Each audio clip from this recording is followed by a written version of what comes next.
le côté manuscrit. Et puis, on s'est amusé aussi. Vous me l'avez présenté comme un vaisseau, comme un paquebot, c'est-à-dire ce qui a été fait. Finalement, on y est. Et je me souviens quand je présentais Il craignait qu'en ouvrant les portes... moi, j'en garde des bons souvenirs. On s'était fait des connexions. L'essentiel, c'était les petits conseils. Les petits conseils réunissaient... Les thématiciens, c'est leur métier de sortir des idées nouvelles. Par exemple, la Vetus latina du reste des Alcades. Qu'est-ce que tu fais là, petit mangeant? Et le tire de là. Un grand lien avec la recherche et avec les chercheurs notamment. Il était tombé dans une fosse, il n'arrivait pas à s'en sortir. Il y a un lieutenant qui passe.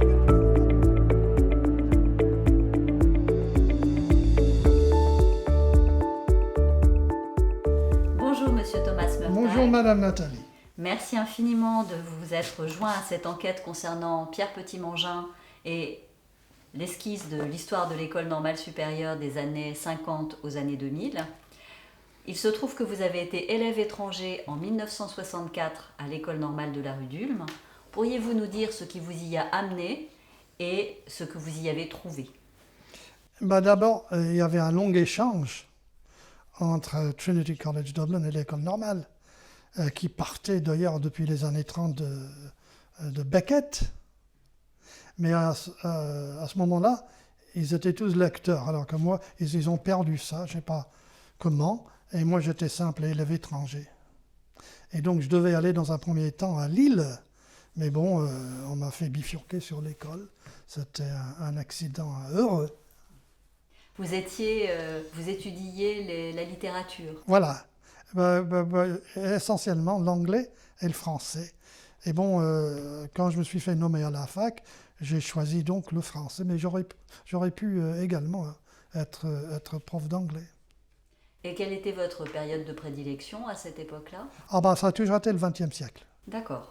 Donc vous prédestiniez à développer des recherches sur la littérature française. Et voilà. Et du coup, dès que je me suis mis à lire surtout les existentialistes et surtout Sartre et Beauvoir, j'ai bien compris que eux, ils partaient d'une formation philosophique. Ce qui explique que j'ai quand même, je me suis tourné quand même vers la philosophie par la suite. Très bien. Quelle était l'atmosphère de l'école quand vous êtes arrivé? D'abord, elle était beaucoup plus petite qu'elle ne l'est maintenant. On rentrait par la petite loge, et puis il y avait pas l'immeuble en face, et puis il y avait quand même il y avait le pot. Et on se retrouvait 3 fois par jour, au petit-déj, et puis à midi, et puis le soir. Et comment ça s'organisait C'est-à-dire ça ne s'organisait pas, on y allait, c'est tout. Et puis moi j'étais au 3e râteau, et ce qui m'a étonné, c'est qu'on était blanchis, on avait tout par rapport, par exemple, à la Sorbonne. Quand j'allais à la Sorbonne, je voyais que les conditions, on était vraiment des privilégiés par rapport. Et donc vous avez été interne? Oui. Vous étiez déjà interne en Irlande ou c'était votre première expérience d'interne? Non, j'étais interne en Irlande aussi, pour la dernière année des 4 années que j'ai faites, et donc j'avais l'expérience de cela, voilà. Et quelle était l'ambiance de l'internat à l'école normale? C'est-à-dire que je viens de lire un livre de Régis Debray qui s'appelle Dégagement, où il dit l'école normale, c'est rien à côté de King's College, Cambridge. Alors bon, c'est donc il n'y a pas la même splendeur, c'est pas le campus, c'est pas la verdure des campus. Et ça m'avait paru assez petit comme endroit. Bien sûr. Assez rikiki, voilà. Et quelle était l'atmosphère? Comment est-ce qu'on est accueilli quand on est étudiant étranger en 1960? D'abord, nous, on venait d'autres horizons, et on se dirigeait encore vers d'autres horizons qu'eux. Et eux, ils étaient sur des rails. De même que pour la dissertation générale, ils concevaient mal qu'on pouvait avoir une autre approche. Et bon, ils avaient donc passé le concours, et ils avaient été en Cagne, ils avaient été sans doute dans les grands lycées, Henri IV, Louis le Grand, Condorcet, etc., lycée du Parc à Lyon. Alors, ils étaient formatés. Et nous, moi, j'ai mis 1 an avant de trouver mes marques. Mais bon, il faut dire qu'au bout de cette année, j'avais tellement pris plaisir à être là que de retour à Dublin, j'avais qu'une idée. 3 semaines après, j'étais de retour, voilà. Donc, mais il m'a quand même fallu un an pour surmonter ces difficultés d'approche, de communication, voilà. Pourquoi est-ce que c'était difficile de communiquer? Parce que D'abord, on était d'1 an ou 2, voire 3. On a 3 ans de plus que la plupart des Normaliens. ah oui, ça, c'est- Et qui plus est, eux, de par leur formation de fort en thème, un peu des adolescents un peu précoces, etc., ils étaient moins arrondis, ils n'avaient pas la même expérience de la vie. Voilà l'impression qu'ils nous faisaient. ils avaient une vie totalement livresque.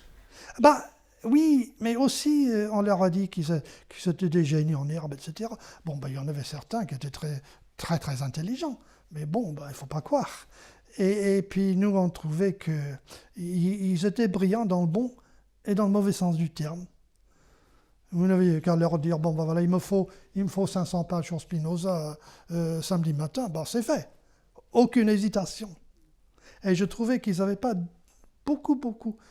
Si, certains quand même se révoltaient, mais pour la plupart, ils étaient tellement fiers d'y être qu'ils ne portaient pas un regard forcément critique sur leur cursus. Peut-être un manque de maturité. Bah oui, mais aussi ce que les Anglais, ce qu'on appelle en anglais l'exception française, qui détonne sur tout le reste.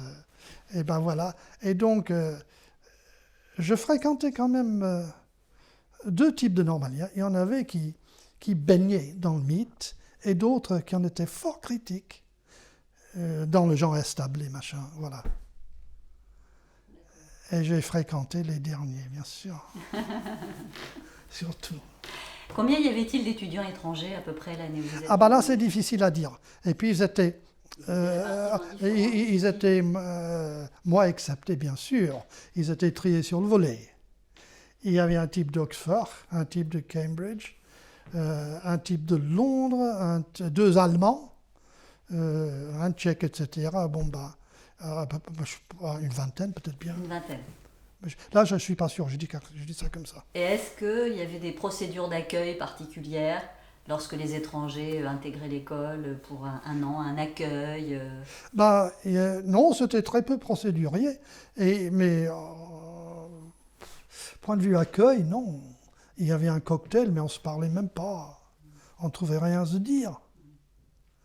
Donc, on était quand même dans les premiers temps, ça a été un apprentissage culturel, psychologique, tout ce que vous voulez. Bah, c'est-à-dire, on était sur 2 cursus entièrement différents. Et ceux que j'ai connus ont été nommés par la suite à Oxford et à Cambridge. Bon, ben voilà. Ils ont repris leur vie, je ne sais pas s'ils n'ont plus jamais remis les pieds ici. Ça, je ne peux pas vous dire. Vous êtes-vous fait des amis pendant cette année? Ah bah oui. Ah bah ça, très certainement. Et notamment à l'équipe de rugby de Ruffin. Ah oui. Ah, donc on était très copains. Donc vous avez fait du rugby et ça a été votre lieu de sociabilité privilégié dans l'école? Bah oui, je vous l'ai déjà dit, le pot. On se parlait beaucoup au pot. Mais oui, c'était ça. Et c'était les classes de Ruffin le matin, oui. D'accord. La gymnastique, voilà. Très bien. Mais ils étaient beaucoup moins formés sportivement que nous à l'étranger. D'accord. D'ailleurs, ça a toujours inspiré à Madame Rousseau un commentaire, l'importance donnée au sport, à la formation physique chez nous. Comme quoi, je vous l'ai déjà dit, Ruffin nous disait, messieurs, vous êtes sans doute les types les plus intelligents de France, mais physiquement, messieurs, vous êtes nuls. Alors bon, et moi, on m'a dit, bah voilà, vous êtes un peu trop fort pour nous en rugby, il faut aller au PUC. Mais bon, j'y restais parce que bon, voilà. Parce que c'était plus commode C'était plus commode, et puis quand même, j'allais pas les lâcher. Bien sûr. D'accord. Bah oui, du coup, vous les avez fait gagner peut-être. Oh ça, j'irai pas jusque-là. Bon. C'est l'esprit. C'était pas le Stade de France, voilà. Non, j'imagine bien. Est-ce que vous aviez un coturne ou est-ce que vous étiez tout seul dans votre J'étais turne? tout seul dans ma D'accord. turne. Donc vous avez été effectivement... Peut-être que les étudiants étrangers avaient ce régime-là. Ah ben, je voyais qu'il y avait qui étaient caution. D'ailleurs, Sartre et Nizan étaient caution. Oui, tout à fait. Mais peut-être que pour les étrangers... Ben, j'aurais bien voulu. Oui, ça aurait été plus... Eh ben, si ça avait été une fille, j'aurais été d'autant plus content. Ah, à l'école normale Voilà. de 1964, vous n'auriez pas pu... Non. Il y avait pas beaucoup de filles, non. Non. Est-ce que justement vous aviez de temps en temps des filles qui venaient au pot, par exemple? Bah oui, mais très peu. Et il y avait de temps en temps des Sévriennes. Oui. Mais comme vous le savez bien, le féminisme dont on parle tant, ça n'avait pas débuté. Ça n'avait débuté qu'après les événements de 68. Oui, bien sûr. Et donc, où l'on disait que les filles n'étaient bonnes qu'à faire le café, et que voilà. Et bon, et que moi je travaillais sur Beauvoir, j'étais très conscient de ça. Et puis, et d'autant plus qu'en tant que rugbyman, j'avais quand même une formation assez macho, d'où les reproches qu'on me fait là. Mais bon, non, on avait entonné des propos sur les pauvres Sévriennes. On disait qu'elles étaient laides, etc. Et donc ça, c'était pas très... Les garçons se moquaient d'elles. Ah bah oui, que c'était des bas bleus, machin. Oui. Les pauvres. Oh bah elles nous le rendaient bien. Hein. Vous croyez? Ah bah... Est-ce que vous sentiez la même... le même sentiment de supériorité chez les filles que chez les garçons? Oui. Oui. Oh là, une normalienne, on la reconnaît à 100 mètres. C'est typé. Oui. Assez typé. Surtout quand ça parle. Ah, ça parle comment une normalienne? Oh bah, on voit que c'est formaté. Il y a une approche que moi je relève tout de suite. Je vois tout de suite ça. Vous avez suivi d'autres cours à la Sorbonne ou... Oui. Je suis allé écouter, mais ils étaient à peu près 2000. Oui. Et c'était le Adam qui parlait sur le XVIIe siècle. D'accord. Et les étudiants de la Sorbonne étaient très différents des étudiants de l'école normale? Bah, d'abord, ils étaient plus nombreux. Oui. Et puis, ça, je ne peux pas vous dire, puisque je ne les connaissais pas. Je vivais entièrement à Normal. D'accord. Je n'avais pas besoin d'aller en Sorbonne, non. Et vous n'êtes pas allé suivre des cours au Collège de France, à Non. l'École pratique des hautes études? Non, pas du tout. Je suis allé travailler rue Richelieu à la Bibliothèque nationale. Oui. Alors, comme ça, c'est comme ça que ça s'est Et passé. est-ce que vous avez eu le sentiment de suivre des enseignements remarquables à l'école? Est-ce que les enseignants que vous avez suivis ont été à la hauteur? Bah non, j'ai une mauvaise expérience. Ah. Je suis allé chez Moret. Et ce Moret, c'était un type très à droite. Je crois qu'il était de l'Action française. Oui. Alors bon, je vous l'ai déjà dit, je suis allé, et comme j'avais fait des études d'anglais, je me rappelle, c'était un cours sur le Faust de Marlowe, et le mot de génie s'est tombé, et il prononçait mal. Il disait Heifer, alors que ça se prononce Heifer. Alors je leur ai dit, ça n'a aucune importance. C'est pas d'une grande portée intellectuelle, mais ça ne se prononce pas comme ça. Ils m'ont dit, comment est-ce que tu saurais, toi? Tu es irlandais. Alors je dis, écoutez, messieurs, heifer se dit heifer, que ce soit en Écosse, en Irlande, en Angleterre, en Nouvelle-Zélande, en Australie, au Canada, aux États-Unis, a heifer is a heifer, que je leur ai dit. Bon, ils n'étaient pas contents, mais bon, quand même, c'est assez significatif, ça. Je ne me suis pas formalisé, non, mais bon, j'ai trouvé que c'était cocasse. Voilà. Tout à fait. Et à part ce Moret, les cours de qui avez-vous suivi? Non, et j'ai le regret, parce que c'était le moment où Lacan est venu à l'école. Et je ne suis pas allé. Et mon deuxième regret, c'est que c'était le moment où les normaliens faisaient leur premier voyage en Chine. Et j'aurais été de la partie, sauf que je n'avais pas le fric, je n'avais pas les moyens d'y aller. Et ça aussi, je regrette. Mais bon, ça, c'est mes deux regrets de cette année-là. Voilà. Vous n'avez pas fréquenté les groupes religieux? Oh, bon, ça, non. Sauf que, il y avait un tas là qui partait chez lui le week-end. Il m'a demandé de porter un paquet, je pense que c'était quelque chose à manger. Une très vieille dame à côté, là, dans une petite rue. Alors bien sûr, j'ai été le faire, ben voilà. C'est ma seule action tala de cette année.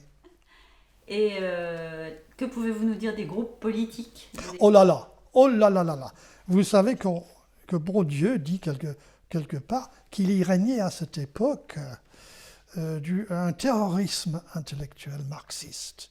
Donc si on n'était pas du côté d'Althusser, alors là, non. On n'était plus rien, c'était Althusser. C'était le structuralisme. Et bon, bah, à ce moment-là, j'ai l'impression qu'ils ont opéré ce que Sartre appelle l'opération Canapa, par rapport à toute une tradition française de la philosophie, le néo-kantisme par exemple, jusqu'à Brunswick. Oh, bah, ça n'existait plus. Il n'y avait que les structuralistes. Il n'y avait que le Parti communiste. Alors, quand on pense que, à ce moment-là, le Parti communiste entamait son lent déclin vers le programme commun, et ben, ils étaient vraiment mal barrés. Ils ont compris, d'ailleurs, Althusser et Balibar ont compris par la suite qu'ils étaient trop enfermés dans la théorie et pas la pratique politique. D'ailleurs, c'est le reproche que leur fait Rancière. Et donc, j'avais l'impression que tout cela, c'était de l'idéologie. Et que ce n'était pas de la pratique politique dont moi j'avais l'habitude, parce que j'en avais fait beaucoup à Dublin. Et je ne trouvais pas cela très sérieux. Vous êtes allé écouter Althusser? Non. Jamais. Oh non, c'était pas très possible, ça. Althusser, il avait son petit groupe, son clan. D'accord. Et il n'y avait pas moyen de s'agglomérer? Ah ben, c'était... non, on ne m'a pas invité. Oh, vous savez, ils étaient tellement sûrs de leur fête, ils n'invitaient personne, et surtout pas les étrangers. Ah oui. Surtout pas. Et donc, non, c'était quand même, je dirais, une espèce de culte. Ça avait des aspects cultes, à peu près comme les maoïstes après.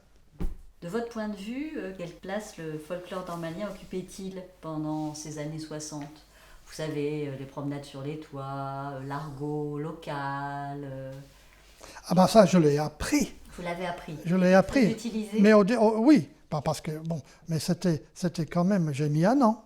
Oui. Parce que pour moi, c'était du charabia, je sais pas ce que vous voulez dire, Ah ça. oui, bien sûr. Mais bon, petit à petit, j'ai appris et vous l'avez utilisé? Et je maniais ce langage. Avec plaisir. Avec plaisir, avec profit, avec je sais pas quoi, ouais. Qu'est-ce que ça vous apportait justement? Quel était le profit? Le profit, c'est un jargon qui me plaisait, voilà. Voilà, non. Parce qu'il était drôle? Ah bah non, parce que ça, c'était révélateur. Ça m'expliquait le milieu où je me trouvais. D'accord. Mais eux, ils seraient venus chez nous, ils auraient eu le même travail à faire. Vous aviez un folklore aussi très développé? Oh bah là, oui, bah là. Génétique, Ah oui. Il y a tout un vocabulaire. On est in ou on n'est pas. Oui. Voilà. Il y a même chez nous, et moi je m'en rappelle, parce que moi j'étais à Trinity College dans une époque où c'était quand même la dernière génération de cette grande classe des Anglo-Irlandais. Et ils avaient une façon de parler, un accent, une façon de dire les choses. Et si vraiment ils voyaient tout de suite d'où on venait, ne serait-ce que par l'accent qu'on avait. Et donc non, il y a des traits. Bon, là c'est une question plutôt sociologique que vous me posez. Oui. Avez-vous eu l'occasion de fréquenter des élèves normaliens scientifiques pendant votre année? Absolument. Oui, parce que l'équipe de rugby, je pense que c'était essentiellement des scientifiques. Oui. Et puis j'en connaissais quelques-uns comme ça, oui, voilà. Mais bon, normalement, je fréquentais des littéraires. Oui. À l'arrivée à la bibliothèque, Madame Boulez, les uns allaient à gauche, les autres à droite. Il y en a qui montaient au ciel et l'autre qui descendait dans les enfers. C'était les littéraires, les scientifiques, voilà. Ce qui quand même est un peu contre l'esprit de synthèse de l'école. Oui, Parce que le tout, c'est que... Et là, chez nous aussi, à Dublin, c'était ça. C'est ce mélange de scientifiques et de littéraires et de philosophes. c'est la transdisciplinarité comme Ah bah on dit oui. maintenant qui Ah oui, fait ah oui. l'intérêt du lieu. Parce qu'on a des choses à s'apprendre les uns aux autres, forcément. En dehors des liens que vous avez noués avec M. Petit-Mangin, est-ce que cette année à l'ENS vous a permis de nouer des liens sur la durée avec des normaliens? Vous vous êtes fait des amis pendant cette année-là, mais est-ce que ces amitiés se sont prolongées dans le temps? Ah ben, elles se sont prolongées, mais aussi elles se sont estompées, forcément. Parce que moi, je suis rentré... à un moment donné, j'avais une relation avec une jeune fille et la question s'est posée. Elle est devenue prof à la Sorbonne par la suite. Et là, la question se posait, qu'est-ce que je fais? Et je n'ai pas hésité. Il n'était pas question qu'elle aille à Dublin, et non plus question que moi je reste à Paris, parce que le système français est assez fermé aux étrangers. D'ailleurs, le système américain aussi. Hein. Mais bon, donc je me suis dit, bon, il faut que tu partes. Et j'y rentrais. Donc voilà. Ça a été un petit déchirement, mais bon, je m'en suis remis. Tant mieux. Considérez-vous que les normaliens forment une confrérie? Et comment vous la définiriez? Comme toute confrérie, avec le sens d'une identité à part, avec un vocabulaire, un langage à eux, un côté un peu romantique. Mais bon, j'ai aussi connu beaucoup qui se révoltaient contre cela. Et surtout contre l'agrégation. Ah oui. Ils disaient c'est du bachotage. D'ailleurs, Cavaillès le disait. Ils trouvaient stupide. Et ceux-là, ils m'intéressaient. Oui, parce qu'ils avaient déjà passé un gros concours. Ouais. Et là, quelques années plus tard, il fallait remettre. Voilà, exactement. Mais ils avaient l'impression que, intellectuellement, ça ne se défendait pas, que c'était une corvée. Voilà. Mais bon, ils étaient sur des rails. Cagne, concours, agrégation, doctorant, bon voilà. Ils portent des œillères, ils ne voyaient pas au-delà. Ils étaient beaucoup moins cosmopolites que nous, je crois. Et voilà, c'est pareil pour toutes les grandes écoles en France. Je me rappelle, on avait été voir, Joël et moi, Montagne et Sainte-Geneviève un soir, le crépuscule tombait, et puis les polytechniciens dans leur uniforme, etc. Alors tout cela, ça forme. C'est l'esprit, un peu, oui, anormal, c'était l'esprit de caste, un peu, oui. Ils étaient les meilleurs. Ah ça oui, il y en avait quand même qui se révoltaient, qui hésitaient, qui se posaient des questions, mais je pense que la plupart, ça abondait, oui, voilà. Est-ce que vous avez été témoin de canulars? Oui, notamment, j'ai souvenir de 2 canulars, d'un très mauvais goût d'ailleurs. C'était qu'on avait mis dans l'escalier, les marches en marbre, là, on avait mis un pantalon et une veste, etc., comme si c'était quelqu'un qui s'était suicidé. Et moi, je trouvais ça... Et puis l'autre canular, je dirais que mon 3e regret, c'est qu'il y a un canular qui a duré, où on avait été dessiner des croix gammées dans les toilettes. Dans les années 60. Ah ouais, alors, bon, moi je savais qui étaient les responsables, parce que c'était un lecteur étranger, et puis des scientifiques. Et bon, moi j'ai rien dit, je trouvais ça enfantin, mais bon, j'étais loin de me dire que c'était sérieux, parce que je trouvais que l'importance, parce que les normaliens, il y avait une délégation qui se cachait dans les toilettes la nuit avec des caméras pour les prendre sur les fêtes, et bon, alors ils sont venus me voir, ils sont venus dans Mathion, ils m'ont dit on a parlé, ils m'ont dit on sait que vous n'en êtes pas, mais on sait que vous savez qui c'est. Et je dis vous me prenez pour un mouchard, moi je vais rien dire. Donc ils ont fait une grande assemblée générale. Il y avait beaucoup de monde et pour débattre cela, et c'était assez monté, c'était très déplaisant. Mais maintenant je crois que j'aurais pu J'aurais dû réagir autrement. Pas les livres, et bien sûr. Bien sûr que je trouvais ça d'un mauvais goût. Mais bon, mais c'était le canular, voilà. De votre point de vue, c'était forcément une bêtise de gamin et ça n'avait rien de politique et de profond. Ah non, ça n'avait rien de politique. Non, C'était juste non, une non. petite provocation Oui, idiote, c'était, en fait. oui, c'est une bêtise, voilà. Une bêtise. Ouais. Mais bon, ils ont jamais été découverts. Ah oui. Mais quand même, il faut dire que, étant donné ce que ça représente, non. Mais bon, j'aurais pu réagir autrement, voilà. Mais bon, j'avais l'esprit de solidarité, je voulais pas les livrer, voilà. Bien sûr. Puis, Donc ça, c'est les deux canulars dont je me souviens. Et pour en venir donc à Petit Mangin, ce qui me frappe par rapport à tout ce que je viens de dire, c'est que lui, il restait en dehors de tout cela. Je ne parle pas des canulars, mais du climat intellectuel, l'Althusser, etc., le marxisme. Lui, il n'y était pas dans cela. Voilà. Et ça, il faisait cavalier seul, et je me demande s'il a toujours fait. Voilà. il était tout jeune directeur de la Bibliothèque des Lettres lorsque vous êtes venu à l'école. Oui. C'était sa première année. Oui. Est-ce que vous l'avez croisé? Je l'ai croisé, oui, parce que je l'ai croisé, je crois, à la bibliothèque. Très bien. Et quel effet elle vous a fait, cette bibliothèque, lorsque vous êtes entré? Ah là, pour moi, c'était la caverne d'Ali Baba. C'est-à-dire que avoir un accès direct au livre et puis tomber tout à fait fortuitement sur quelque chose qui s'est révélé être la grande surprise. Et bon, ces voix d'outre-tombe qui me parlaient, et surtout pour la période à laquelle je commençais à m'intéresser, c'est-à-dire la philosophie française depuis 1870 jusqu'à 1914, c'est-à-dire depuis Lagneau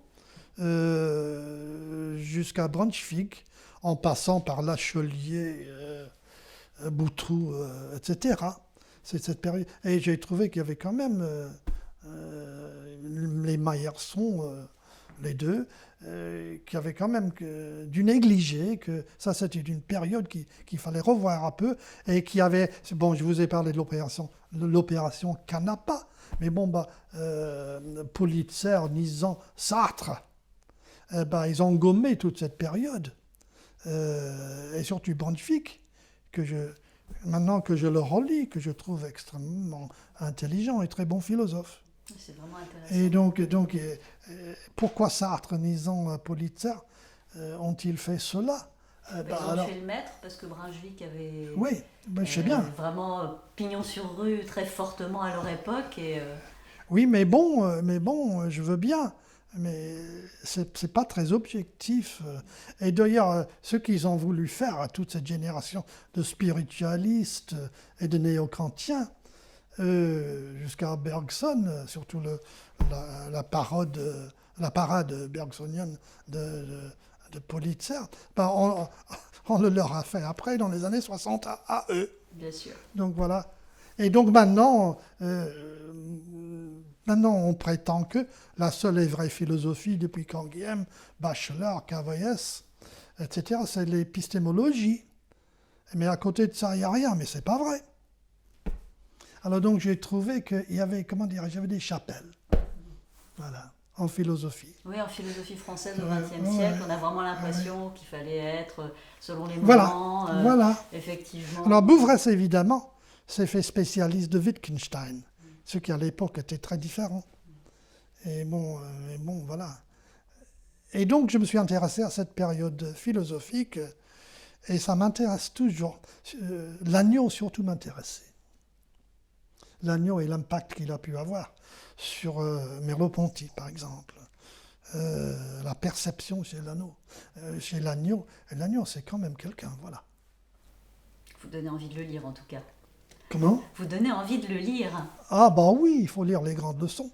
Et donc, la bibliothèque des lettres de l'école normale a été un petit peu l'instigatrice de cet approfondissement. Absolument. Mais dans un premier temps, et ce n'est qu'après que j'avais fait carrière universitaire, que je m'étais marié, que j'avais des enfants, 20 ans après, peut-être bien, que je suis revenu à la bibliothèque. Et c'est à ce moment-là que j'avais les outils intellectuels nécessaires, indispensables pour aborder cette période. Donc vous n'êtes pas venu pendant 20 ans à l'école normale. Très peu. Et vous êtes revenu. Je suis revenu parce que les enfants grandissaient, j'étais plus libre. Bien sûr. Alors donc à C'est ce un autre moment-là, moment de la vie. oui. Alors je rappelle, j'ai fait quelque chose de quand même un peu bête. J'ai dit à Petit Mangin de me prendre une chambre d'hôtel quelque part dans le quartier.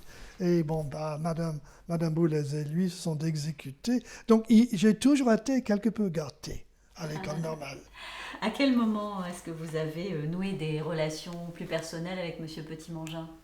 À ce moment-là. À ce moment-là, dans les années 80 donc. Oui. Mais j'étais très sensible à ce qu'il s'était quand même donné la peine, même quand j'étais élève étranger. Et j'étais beaucoup à l'école dans les années qui ont suivi cette année. D'accord. Jusqu'à mai 68. D'accord. Mais bon, là, mai 68, ce qui m'avait frappé, je vous l'ai déjà dit, c'était quand même une période intéressante parce que c'était ceux qui n'avaient pas vécu la guerre d'Algérie. Ça, c'était une vraie formation politique. Et j'ai su ce que c'était quand les événements en Irlande du Nord se sont produits. J'ai dit, je suis en train de vivre quelque chose de très sérieux. Parce que mai 68, ça avait ses bons côtés, mais bon, c'était assez frimeur quelque part. Est-ce que c'était une révolution? Je ne crois pas. Donc, voilà. Quoique dernièrement, j'ai vu à la télévision française un général qui disait qu'il était prêt à lancer la troupe sur Paris. Donc ça pouvait basculer, je le sais bien. Mais autrement, pour moi, c'était du folklore. Et puis, je me rappelle, en 68, on m'a fait monter sur les toits de l'école, muni d'un gourdin pour taper sur les types d'Occident, qui ne sont pas venus d'ailleurs, et tant mieux. Voilà. Mais donc, c'était moi aussi, il faut que vous compreniez, moi, je n'ai pas un point de vue objectif et détaché, parce que moi aussi, j'ai évolué en même temps que tout cela. Mais on n'est jamais objectif. Non, voilà. Détaché. Ouais. C'est ce que nous a appris la phénoménologie. Oui. Oui. Bon, je ne vais pas parler de la phénoménologie parce que je ne la connais que trop. Mais c'est quand même ce parallèle quelque part dans ma tête entre l'Irlande du Nord et l'Algérie.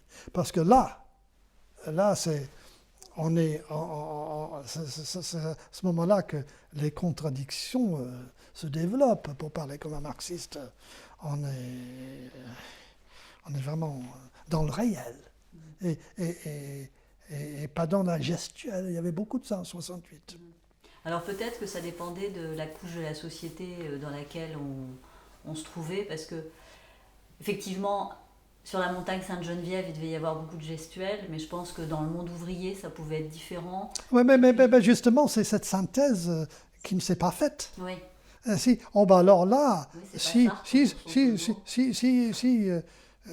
comme dit Gramsci, s'il faut toujours aller vers la classe ouvrière, je veux bien. Mais alors la troupe était lancée à ce moment-là. Ça, c'est certain. Ouais. Ça, je pense que c'était la commune, c'était la répression.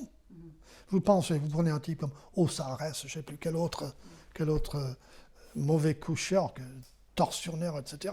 Ces gens-là, non. Une société bourgeoise, on la provoque, elle répond, et vite. Et ça, en Irlande du Nord, c'était moins cela. C'est en Irlande du Nord que, je ne dis pas que j'étais sous le feu, je ne dis pas ça, mais on a tiré, et c'était des tanks. Et c'était des vrais militaires. Et à ce moment-là, j'ai compris, cela, c'est différent. Bien sûr. Mais moi, j'étais fortiche, j'avais fait 68, les barricades. Mais bon, on ne cherchait pas ma peau. Non, bien sûr. Mais en Irlande du Nord, c'était la mort. Oui. Et là, j'ai compris ce que c'est que la politique. Et ça a dû être ça pour les manifestations pendant la guerre d'Algérie, etc. C'était autre chose. Oui, bien sûr.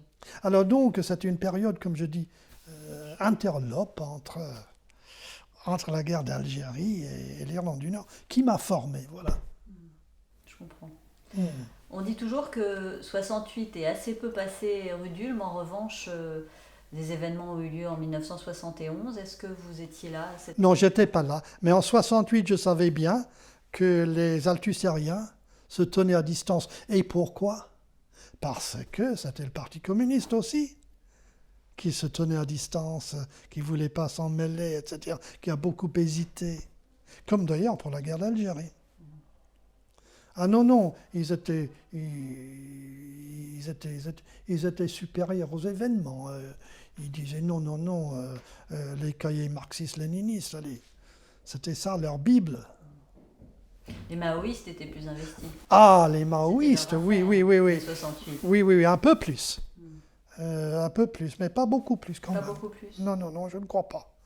Les maoïstes, je les ai vus dans le jardin de l'école, alors là, avec leurs dazibo. Alors je leur ai dit, écoutez, vous savez, les dazibo en Chine, c'est pour apprendre aux paysans à lire. Mais vous êtes normalien, vous n'avez pas de concours. Que je sache, vous savez lire au moins. Oh non, on ne plaisantait pas avec ces gens-là. Dans le genre Linhart. Ah là, non. Ah, les maoïstes, c'était autre chose. Là, c'était du vrai culte. J'ai jamais vu ça que pour certains mouvements religieux, voilà. Ah oui. Oui. Alors là, on percevait tout de suite, on voyait quelqu'un un individu quelconque qui est complètement transformé dans quelques jours. Le regard fixe, etc. Et puis aussi, il voulait s'occuper de la vie personnelle les uns des autres. Alors, ils n'avaient pas le droit. Moi, je trouvais ça extraordinaire. Ça tournait sectaire. Ah ben, et puis, on n'a qu'à suivre, par exemple, le cursus des Breuil, qui, dans un premier temps, faisait l'éloge de la révolution culturelle. Et puis, 5 ans après, ils se ravisent, mais ils ne présentent jamais leurs excuses, en disant on s'est trompé, etc. Non. Ils ont droit sur toute la ligne, quoi qu'ils changent de position. Voilà. Donc, je n'étais pas là en 60. Vous voulez dire pour? En 71, quand effectivement il y a eu tous les événements qui ont produit la démission du directeur de l'école, Non, j'y étais pas. de M. Flasselière. J'ai connu Flasselière. Oui, qu'est-ce que vous pouvez nous en dire? Il était très correct, il était très bien que Flasselière. Bon, il était très vieille école. C'était pas le genre révolutionnaire. D'ailleurs, il avait écrit, oh quel malheur, il avait écrit un livre sur l'amour en Grèce.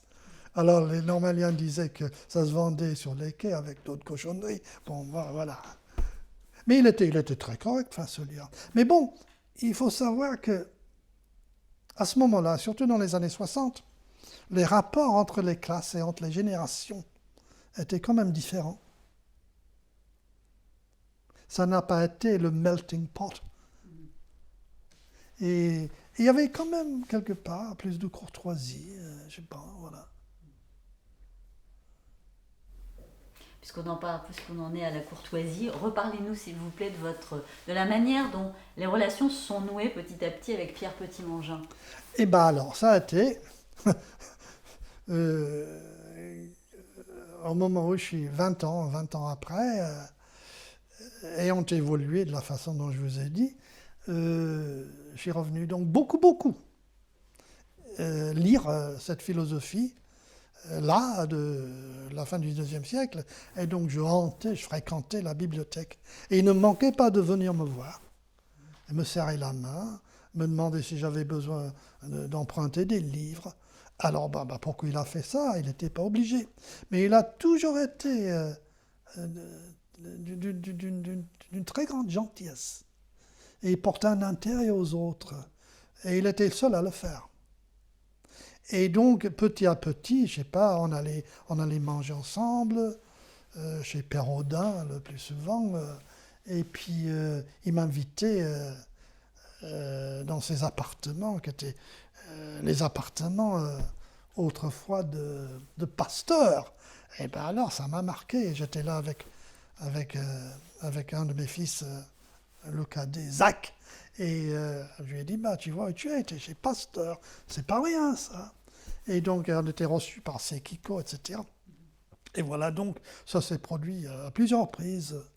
C'est une vraie belle amitié parce qu'en fait, on entend souvent que Pierre Petit-Mangin s'est intéressé à des lecteurs parce qu'ils étaient dans des sphères intellectuelles qui appartenaient aux siennes. Il travaillait dans le monde, dans les affaires latines, la philologie, etc. Oui.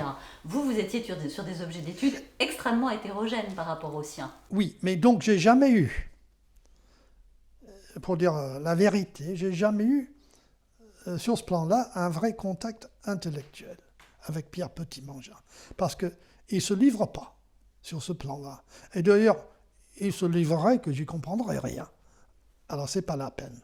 Donc, je ne sais pas s'il n'est pas très philosophe, lui. Il est dans les études latines. Bien sûr. Et donc, c'est autant par respect de l'autre. C'était pas par... Non, c'était pas loin de lui tout mépris ou toute arrogance, non, c'était pas ça. Mais moi, j'étais pas formé comme ça. Et lui non plus, il m'a pas parlé de philo parce que lui non plus, il n'était pas formé là-dedans. Voilà, là-dessus, voilà. Mais du coup, effectivement, votre témoignage est d'autant plus intéressant pour nous que vous avez noué une amitié en dehors du travail universitaire, peut-être autour de votre amour de la bibliothèque qu'il a perçue. Ah oui, oui, oui, oui. Parce que c'était sa bibliothèque. Ouais, et il m'a dit un jour, quel était le slogan qu'il m'avait sorti? Tout bibliothécaire qui lit est perdu. Parce que c'est comme un toxicomane. Oui, ça c'est vrai. Ouais, ouais, ouais. C'est toujours ce que je me dis. Moi, je me dis que je suis une diabétique dans une confiserie. Voilà, absolument. Alors donc, et puis oui, voilà comme ça. Et est-ce que c'était on avait une formation protestante en commun quelque part? Ça, c'est une question que je me pose, mais dont on n'a jamais parlé. Mais je crois que quelque part, Petit-Mangin a beaucoup de morale. Et quand il voit un étranger qui cherche son chemin, qui est dans des lieux qui ne sont pas familiers, eh ben il vient, et dans la mesure du possible, il aide un petit peu, et ça compte beaucoup, beaucoup quand on est à l'étranger. Moi, je fais toujours tout ce que je peux pour un étranger. C'est très difficile d'être étranger. Oui, dans les premiers temps. Mais après, bon, non. Au bout d'un an, non. Voilà. Est-ce que vous pourriez nous partager avec nous quelques traits de portrait que vous pourriez faire de M. Petit-Mangin? Donc quelqu'un de discret, quelqu'un qui aide les autres? Ah bah, j'ai longtemps réfléchi à cela. Vous alliez me poser la question, quel est l'adjectif de préférence? À la fin. À la fin. Vous voulez que je réponde maintenant? Non, je préférerais D'accord, à la fin, bon. si c'était possible. Alors, quelle est donc la question posée? Donc le chercheur, vous nous avez dit, c'est pas mon rayon. Voilà, c'était pas du tout votre champ de relation. Non. Mais le bibliothécaire et l'homme, qu'est-ce que vous nous en diriez? Bah d'abord, c'est pas comme ça que je le dirais, parce que je le voyais assez souvent avec Sekiko. Oui. Et donc, ils m'ont offert un livre sur les caractéristiques des Japonais par rapport aux Français. Oui. Et ça m'a beaucoup marqué, parce qu'on dit qu'on n'a pas accès, comment dirais-je, à la culture japonaise, à leur fort intérieur, et même en y allant. J'ai connu des équipes de rugby qui sont allées là-bas, ben, ils en reviennent bredouilles, on n'arrive pas à les contacter quelque part. Alors je me suis dit, comment il fait? Parce que si lui, il est discret, elle est d'autant plus. Alors ça m'intéressait, ce couple-là, voilà. Et je le voyais. Et il m'avait paru heureux, comme un coq en pâte dans sa bibliothèque. Et, ben alors, et je le voyais, il passait par la bibliothèque à midi pour aller au pot. Il m'avait paru quelqu'un d'heureux, voilà. Et bon, il n'avait pas écrit sa thèse. Il s'était fait bibliothécaire et bon, ben, je ne pense pas qu'il regrette. Voilà. Donc un homme discret. Un homme discret, très discret, oui. Qui donne pas accès à son fort intérieur. Non. Et elle non plus. Voilà, qui fait pas. Mais pour des raisons différentes, elle étant japonaise, mais lui par choix. Par choix. Alors, bon, bah, d'abord, c'est quelqu'un, Petit-Mangin, dont on ne cherche pas à forcer l'intimité. Ça, non, là, il y a une muraille, là, non, non, on passe pas. Hein? Et vous l'expliqueriez comment? Je ne me l'explique pas, C'est une question je de me dis que caractère. c'est son droit. Bien sûr. Et cela allié à une grande gentillesse. Ça fait un mélange que j'apprécie. Et jamais l'idée ne me viendrait de passer outre et de lui poser des questions dont il n'a pas envie qu'on les lui pose, ni le forcer dans ses retranchements. Non, non, non, c'est quelqu'un qui est quelqu'un de très privé, quelqu'un de... Oui, oui, il doit y avoir chez lui une explication, cela, mais moi je ne suis pas psychanalyste. Non, Non, vous êtes son ami, c'est pas pareil. non. Mais bon, il est certain que, enfin, j'espère que je ne m'avance pas trop, mais dans ces années-là, il s'est formé entre nous, je crois qu'on peut dire, une vraie amitié. Bon, de quoi consistait-elle? En quoi consistait-elle? Cette amitié-là, c'est autre chose. Là, c'est un paquet qu'il faudrait ouvrir. Peut-être des poupées russes, j'en sais rien. Mais bon, non, ça passait, le contact, ça passait, voilà. On savait se parler. Sekiko, moins bien, quoique ça passait aussi. Moi, je la taquinais un peu. Mais j'allais pas trop loin, hein, là, non. Donc, c'est des gens qui vivent comme ils ont choisi de vivre, voilà. Et bon, on va venir sans doute au doctorat honoris causa. Oui, on peut. D'accord, ouais. Si vous voulez nous en parler. Ah bah, je veux bien. Et il m'est revenu à l'idée cette nuit que j'avais quand même une dent contre l'école. C'est-à-dire que lorsque c'était le bicentenaire de l'école, ils ont monté une affaire, une espèce d'exposition ambulante, ils sont allés à droite et à gauche. Alors ils m'ont demandé de faire en sorte qu'ils soient reçus à Dublin, au Trinity College. Alors on a tout fait comme préparatif, l'ambassade, les services culturels, la fac. Et puis la veille même, je crois, 48 avant, ils m'ont téléphoné pour dire qu'ils ne venaient pas. Pour l'exposition, elle ne venait plus Non, à non. Trinity. Non, non. Je leur ai dit, ça c'est du joli, c'est du gâchis, que je leur ai dit. Et il fallait donc tout décommander. Alors je me suis dit, bon, là, ça va pas, ça. Et alors, bon, je me suis dit, pour le bicentenaire de l'école, s'il y a quelqu'un qui mérite bien et qui soit distingué, je ne vois que Petit Mangin. Sûrement pas. Flassolière n'était plus là. Donc, tout de suite, il s'auto-désignait. Je ne voyais qu'un seul. Et je savais pertinemment que les Irlandais qui m'ont suivi, il allait faire de même pour eux. Et donc, il n'était pas question que ce soit le directeur. C'était Étienne Guyon, je crois, à cette époque-là.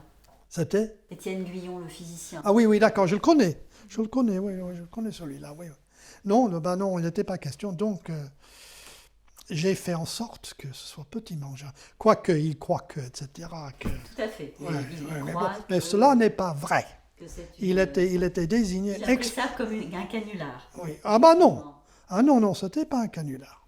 Alors, dites-nous, pourquoi, pour vous, c'était Petit Mangin? Qu'est-ce qu'il représentait? Il représentait l'élément humain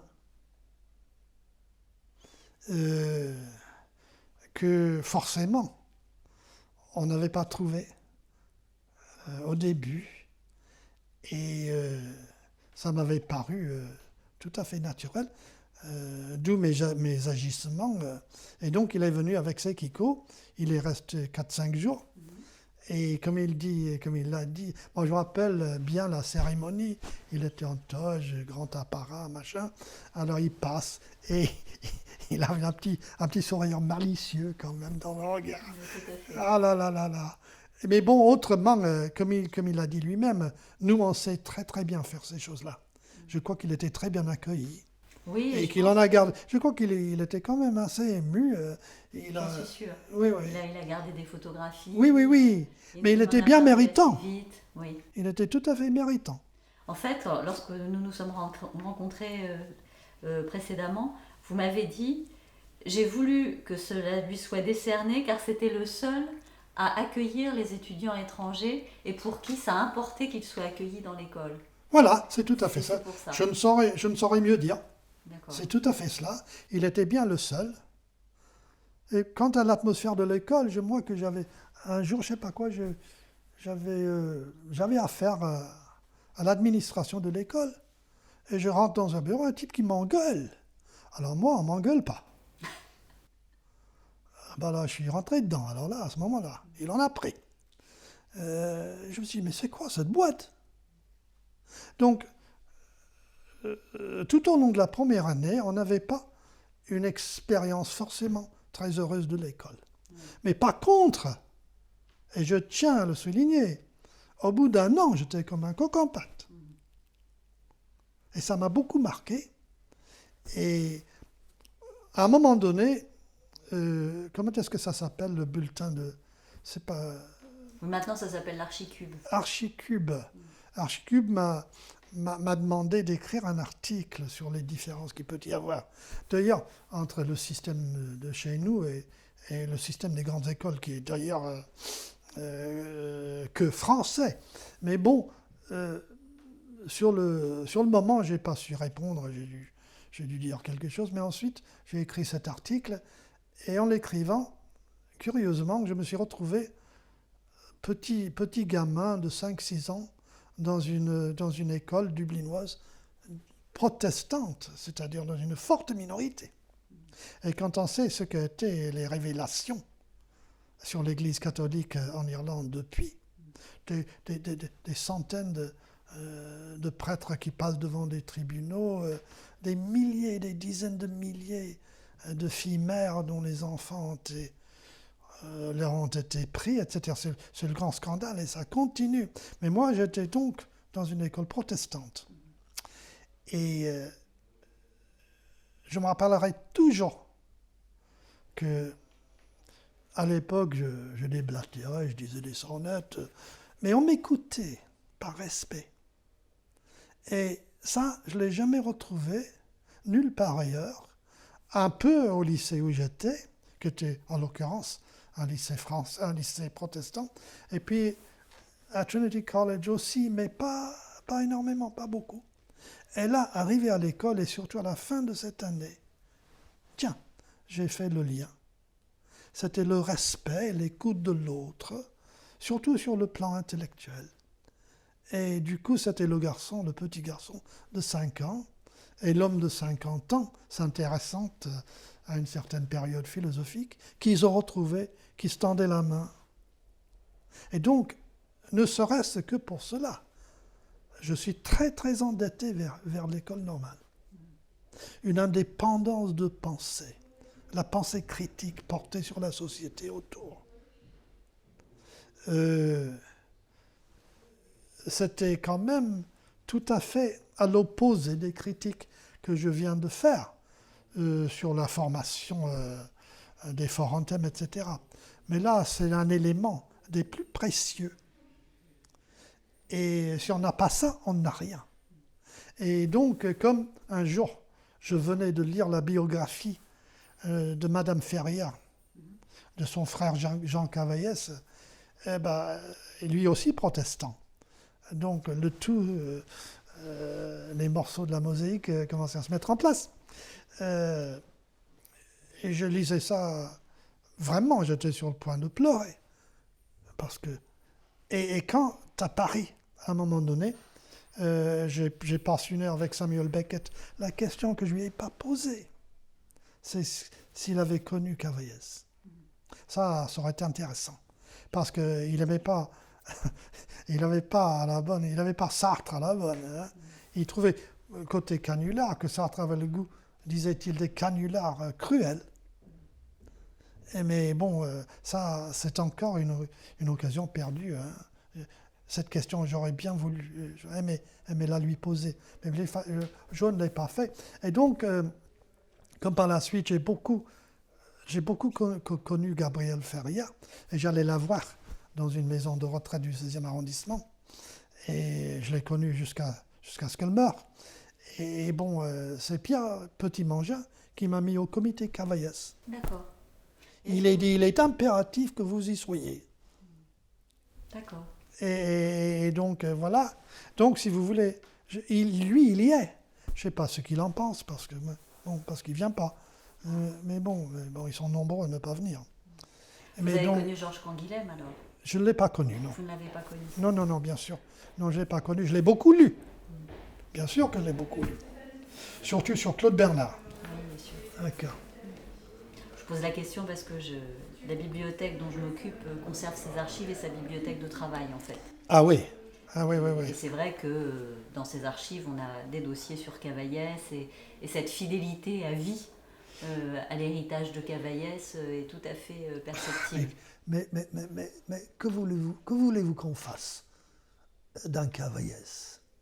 Comme m'a dit une copine à Paris, devant les Cavaillès, tout le monde se fait petit. Pas Cavaillès, c'est vraiment, il est emblématique. Que voulez-vous? Quel courage intellectuel, physique. Ah non. Et bon, quand j'étais parlé de lui à l'école, là, il y a 4 ans, je mesure avec stupeur la différence qu'il peut y avoir de lui à moi. C'est quelqu'un, il est assez mystérieux, on ne le comprend pas. Il parlait peu d'ailleurs à l'école. Apparemment, il disait quelque chose, on le remarquait, il a parlé, et voilà. Et donc, peut-être que l'espèce de synthèse que je suis en train de faire sur la base du protestantisme des uns et des autres, le bien fondé est loin d'être évident, mais enfin, c'est les étapes par lesquelles je suis passé, voilà. Bien sûr. Et la fréquentation de Madame Ferrière, comment est-ce que ça s'est fait? C'est parce que je voyais le fonds Cavaillès à l'école, et c'était Laure Lévé, je crois. Tout à fait, qui voilà. était la directrice Oui. après Monsieur Petit. Alors voilà, elle m'a dit que lorsqu'on consulte le fonds Cavaillès, Madame Ferrière veut toujours savoir qui a voulu faire cela, et que je lui téléphone, je lui dis bon, je suis en Irlande, passage à Paris, elle me dit monsieur, venez me voir. Et ça a été le début d'une longue série. Elle m'invitait toujours à déjeuner. Je me rappelle une fois, elle m'avait dit qu'elle avait la dernière bouteille de Bordeaux qu'elle avait, de sa cave, et que son neveu allait se pointer le lendemain, et que je ne la boive qu'aux 3/4. Et j'arrive aux 3/4 et je lui dis, madame, je suis dans l'impossibilité de vous obéir. Elle m'a dit, vous faites bien, finissez-la. Donc ça aussi, tout cela, ça passe par la plaque tournante de Petit Mangin. Alors voilà, je trouve la métaphore, l'image qu'il me faut. Quelque part, Petit Mangin, il fait figure de plaque tournante. Et il doit y avoir d'autres que moi. Qui sait mettre en relation les personnes les unes avec les autres. Voilà, c'est la plaque tournante de tout ce qui est bon. C'est un facilitateur, c'est un éveilleur, c'est quelqu'un qui oriente. Voilà, il doit gamberger beaucoup, mais ça on ne sait pas. Ça se voit pas. Non. Il fait tout dans la pénombre. Ouais. Pouvez-vous nous parler de son humour? Parce que j'aimerais que quelqu'un m'en parle. Ah je vous ai dit. Moi j'y suis très sensible. Oui. Ah oui, il rit beaucoup. Et là, ça tient un peu de l'understatement, mais c'est encore autre chose qui n'appartient pas. Mais c'est toujours, si c'est tourné contre quelqu'un, c'est tourné contre lui. Oui. Il aime bien se tourner en ridicule un peu. Il m'a dit que lorsqu'il faisait son service militaire, je crois en Algérie, il était tombé dans une fosse et n'arrivait pas à s'en sortir. Et il y a un lieutenant qui passe, « Qu'est-ce que tu fais là, Petit Mangin ?» Et le tire de là. « Sinon, j'y reste, » disait-il. Ah non. Ça doit être quelqu'un quand même, quelque part, oui, il doit être timide, un peu. Et vous pensez que l'humour lui sert? Oui, d'écran. D'accord. Je l'ai toujours pensé. Oui. Mais ça rend aussi sa conversation qui est à la fois très polie, très cultivée, très, très attentive aux autres. C'est aussi un élément de légèreté. Oui, mais bon, il y a des gens intelligents qui peuvent être très cassants et acerbes. Oui, mais lui jamais. Lui jamais. Alors qu'on ne doute pas de son intelligence. Non. Et c'est cette intelligence alliée à cette douceur qui me plaît beaucoup. Moi, ce qui me frappe, c'est qu'effectivement, on n'a pas l'impression qu'il vous juge. Qu'il vous juge négativement. Il doit vous juger, Mais il bon, vous laisse non. votre chance. Oh, il est protestant. J'ai l'impression qu'il vous laisse votre chance. Forcément, il juge. Oui, bien sûr. Oh, les protestants, ils ont le jugement facile. Hein. Mais dans la manière dont il se comporte avec vous, vous ne sentez pas quelque chose de négatif? Non. Parce qu'on n'est pas à sa hauteur. Moi, je suis bibliothécaire plus ou moins, Ouais. archiviste plus ou moins, mais c'est quand même quelqu'un qui est capable de donner sa confiance malgré tout.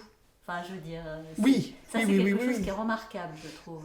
Et puis, il me vient à l'esprit de vous parler, quoique, de Stéphane Dibler. Oui, j'aimerais bien que vous m'en parliez parce que j'ai demandé à Monsieur Hoffman qui nous a fait un petit hommage dans le cadre de cette enquête. Alors. Et je pense que ça sera important. D'abord, ça m'afflige. Il était venu un an à Dublin. Il menait de front deux thèses de doctorat. Il était caïman des études classiques, je crois. Et je me rappelle qu'un dimanche soir, pleuvait sur Dublin.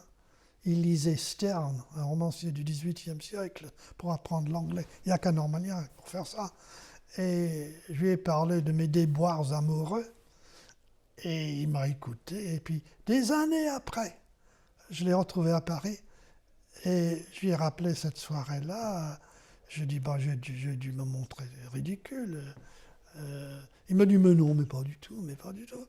Et puis, il m'a expliqué qu'il était heureux et qu'il était fiancé avec une Jasmine, je ne sais pas quoi, qui sortait de l'agrégation de philosophie, je crois. Et c'est à ce moment-là, parce que je l'avais rencontré assez souvent chez des petits mangins pour manger, dans les appartements de pasteurs. Et je me suis dit, c'est un garçon, le monde est à ses pieds. Moi, je l'appelais le prêtre polonais, parce qu'il était un peu renfermé. Il était fils de médecin à Paris. Voilà. Nous allons repasser à un sujet plus léger, si vous le voulez bien. Qu'est-ce que vous pourriez nous dire du reste de l'équipe de la bibliothèque? Des Boulez, de Madame Kretzoy à l'accueil. Alors, là, il y avait ce type, comment il s'appelle, Prévost. Oui. C'était l'ancienne bibliothèque que j'ai surtout fréquentée. Oui, la salle historique. Oui, et puis c'était tout en boiserie, avec le buste de Lucien R. Oui. Et des fois, je disais à Petit Mangin qu'il se compare à Lucien R. Ah non, il ne voulait pas, quand même. C'est pas... Non. Pourtant, on pourrait faire son buste. Lucien R est resté, je crois, 37 ans et Monsieur Petit Mangin, 36. Oui, mais on devrait mettre un buste en parallèle. Enfin, il faut dire qu'ils n'avaient pas un rôle pareil, puisque Lucien R, c'est celui qui a appris le marxisme à Jaurès. Donc, il était beaucoup plus politisé que Pierre Petit Mangin. Et surtout pendant l'affaire Dreyfus. Bien sûr. Donc, c'est autre chose. Et donc, Madame Boulez, d'abord, elle nous terrorisait, mais au bout d'un moment, on voyait au fond de cette manière forte qu'elle avait, que c'était quelqu'un de très gentil. De très, très, très gentil. Et quand j'ai été parler Salle Cavaillès en 2014, elle était là, elle m'a pointé du doigt, elle m'a dit 65. Alors tout de suite, et autant qu'elle, elle est comme elle est, c'est son mari, que j'aime beaucoup, avec qui j'arrive à parler, à la différence de beaucoup d'autres personnes, parce qu'il cause peu, celui-là. Tout à fait. Donc, et Laure Lévy aussi, j'avais quand même beaucoup d'égards pour elle, oui. Et de quoi vous parliez avec Monsieur Boulez, par exemple? Oh, d'abord des banalités. Non, oh là, pour ce livret, lui, non. Mais non, bonjour, comment ça va, etc. Toujours pas à la retraite, voilà. Par rapport à la bibliothèque, rien? Non, pas du tout. Non. Et Madame Kretzoy qui était à l'accueil, qu'est-ce que vous pourriez nous en dire? Je ne m'en rappelle pas. Vous en souvenez pas? Non, absolument pas. Pourtant, il paraît que c'était celle qui faisait le gendarme dès qu'on entrait dans la salle de lecture. Là, il faudrait que je revienne en souvenir sur toutes ces personnes, mais non. C'était Madame Boulez essentiellement, oui.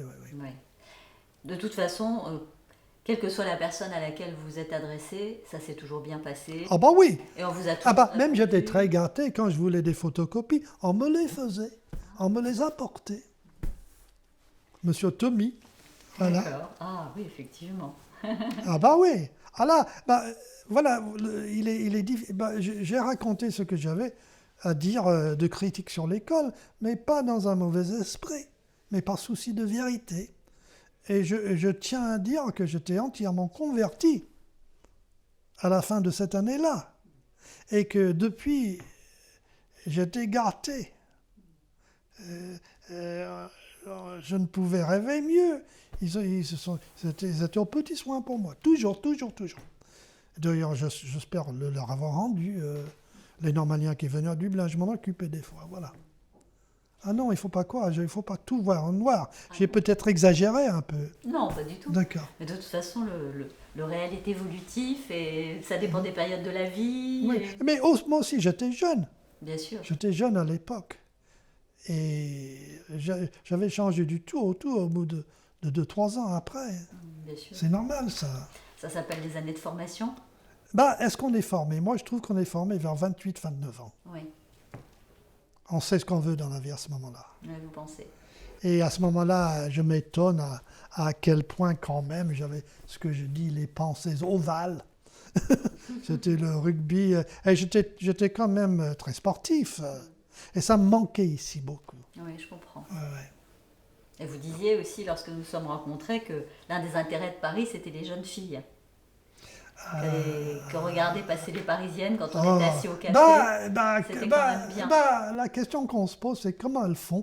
Les Anglaises disent comment elles font pour rester minces. Elles doivent rien manger, etc., etc. Mais moi, je leur trouve, j'ai longtemps cherché cette épithète. Elles ont quelque chose de lisse qui m'intrigue. De lisse, voilà, très exactement le terme. Et d'ailleurs, la seule fille à peu près présentable qui venait qui hantait les couloirs de l'école, à l'époque, c'était une petite blonde qui s'appelait Anne-Marie, je dis pas le nom de famille. Alors je dis, elle n'avait rien d'une intellectuelle, je m'en suis bien vite aperçu. Alors je dis, mais qu'est-ce que tu fais là, Anne-Marie? Tu n'es pas normalienne. Elle m'a dit, bah non. Maman m'a dit d'aller à l'école normale, décrocher un mari. Ce qui fut fait d'ailleurs. D'accord, c'était une stratégie. Donc, mais elle avait un côté très, très humain. Les thèses, les bouquins, ça n'intéressait pas elle. Mais bon, c'était quand même... Mais elle arrivait à rentrer dans l'école. Ah bah oui. Elle n'était pas là de nuit, mais on était devenus copains. Elle était copain avec plein de Normaliens. Voilà. Quel point fort et quel point faible de la bibliothèque pourriez-vous mettre en avant? Alors les points forts, on a entendu l'accès direct au... Vous étiez, d'ailleurs à peu près, si je fais la comparaison avec le monde anglo-saxon, vous étiez moins au point de vue informatique à l'époque, vous étiez moins développé, moins évolué. Mais ça avait son côté charmeur. Et c'était quand même, comme je m'intéressais beaucoup au contingent, j'arrivais par le contingent à tomber sur un livre que j'avais jamais vu, dont l'auteur dont j'avais jamais entendu parler, et du coup je m'y plonge et je trouve des merveilles. Donc c'était ça, adhérer, accès direct au livre, ces vieilles boiseries, de rôder, de tomber sur des trouvailles. C'était ça, l'exploration. Et donc, si ça avait été tout informatisé, eh ben, ça aurait eu moins de charme. Et d'ailleurs, je trouve que même aujourd'hui, la nouvelle bibliothèque a beaucoup moins... Voilà, l'époque avait gardé un reste de charme, une innocence, etc. Le bâtiment en béton vous plaît moins? Ah ben, c'est un autre monde. Oui. C'est un autre monde. C'est comme les smartphones. C'est comme les smartphones. Moi, je ne suis pas de cette époque. Je suis de ces années-là. Il est courant de comparer, c'est Monsieur Petit-Mangin, je crois, pour des raisons diverses, qui compare cette bibliothèque à un laboratoire de l'école littéraire. Qu'est-ce que ça vous évoquerait? Eh bien, d'abord, je suis mal placé pour répondre parce que la critique littéraire universitaire, j'y crois pas beaucoup. ça ne m'a jamais intéressé. Et je me demande à quoi ça rime, toutes ces activités-là. C'est Zola qui disait des normaliens qui ne savent pas écrire, ce sont des puceaux, disait-il. Et moi, j'ai fait le choix, d'autant plus que vers les années 80, j'ai vu arriver tout frais et moulu de l'Amérique, cette notion de research. Ah diable, qu'est-ce que c'est que cela, je me suis dit. Et c'est devenu une espèce de manie, ça ne veut rien dire. C'est des milliers, des centaines, des montagnes de thèses et de dissertations, je ne sais pas, qui me rappellent Swift, dans The Tale of the Tub. Et j'ai bien vu, à la fac où j'étais, que c'était les plus doués qui restaient en arrière, qui se bousculaient pas, alors que c'était les ambitieux. Et bon, d'ailleurs, ça je fais de la morale. C'est partout. C'est vrai partout dans la vie, ça. Mais c'est-à-dire la privatisation des universités commençait. Et à travers ce concept-là de research. Et donc, bon, je me suis dit, non, moi, je ne veux rien avoir à voir avec cela. Donc, pour moi, ce qui me séduit le plus, c'est quelque chose de primordial. C'est de découvrir un livre et de le lire depuis le début jusqu'à la fin. Et puis de laisser cheminer en moi cette lecture. Chercher à en tirer profit, etc., ça ne m'a jamais intéressé. Et j'ai pris ce parti exprès vers les... déjà dans les années 60, 70, j'étais un peu comme ça. Et j'ai trouvé que il y a une distinction à établir entre la vraie vie intellectuelle et le cursus universitaire. Et d'ailleurs, en France, on fait cette différence. On ne la fait pas tellement dans le monde anglo-saxon. On confond la notion d'universitaire et d'intellectuel. Et donc, pour en revenir à nos moutons, je pense que Pierre Petit-Mangin possède cette intégrité intellectuelle. Je crois que c'est le travail intellectuel dans les études latines. Il a besoin de rien d'autre. Et je pense que ça doit être effectivement son secret. Je trouve qu'il est authentique. Alors que ils ne sont pas très nombreux à l'être forcément. Voilà. La bibliothèque des lettres, est-ce que vous pourriez la comparer à une autre dans toutes celles que vous avez j'en ai connu. J'en ai connu à Londres, j'en ai connu à Stanford, et bien sûr j'en ai connu à Dublin. À Dublin, ce qui est intéressant, c'est que surtout au XIXe siècle, parce que au fil des bibliothécaires, ça dépendait. Ils faisaient des achats absolument inouïs. Par exemple, je ne sais pas si beaucoup de personnes savent qui est le président du conseil, qui était français, qui était formé à Cambridge, et qui avait de l'aviron, et qui avait été président du conseil juste avant le grand ministère, qui a tellement déçu d'ailleurs, de Gambetta, c'est-à-dire vers 1889. Et c'est un type qui s'appelle Waddington.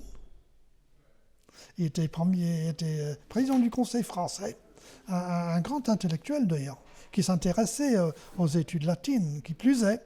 Alors, je suis tombé un jour sur les mémoires de sa femme à Dublin. Pour qu'est-ce qu'on était acheté ça? Il s'était marié une américaine, je crois. Il y a des surprises. Et pour moi, une bibliothèque qui ne réserve pas de surprises n'est pas une vraie bibliothèque. Mais ces surprises-là, il faut aller à la rencontre, être disponible, tomber dessus. Moi, je me rappelle, je disais à Petit-Mangin que j'étais étonné de voir que si on lit Lachelier, déjà Lachelier, qui était le grand ponte de l'époque d'ailleurs, il a tout dit de ce qu'a dit Sartre. Et puis quand je pense que lorsque Sartre a passé l'agrégation, et qu'il prétend par la suite qu'il venait de découvrir le contingent en sortant du cinéma, et ben alors, il y avait déjà Boutroux au programme. Et Boutroux, il a écrit quand même la contingence des lois de la nature. Alors ben allez, qu'est-ce que c'est que ça? Et donc voilà, pour moi, ce sont, oui, une bibliothèque, c'est une espèce de cache-trésor. Voilà. Un tonneau de sciure, où je plonge la main, et qu'est-ce que je sors? Voilà. J'ai jamais été... Si, il a fallu que je sois systématique, bien sûr, par certains moments, mais c'est un petit bonheur, la chance, voilà. Et cette bibliothèque-là, je ne sais pas si tout le monde va partager cette opinion, mais c'était d'ailleurs dans la vie en général, le hasard, le contingent, les rencontres fortuites qui peuvent tout faire basculer, ça m'intéresse beaucoup. Et cette bibliothèque m'a, à certains moments, transformé l'existence quelque part, par une lecture absolument inattendue. Alors nous allons passer à un petit questionnaire auquel tout le monde, qui est soumis à tout le monde de la même manière. On va l'amender à votre demande, avec grand plaisir.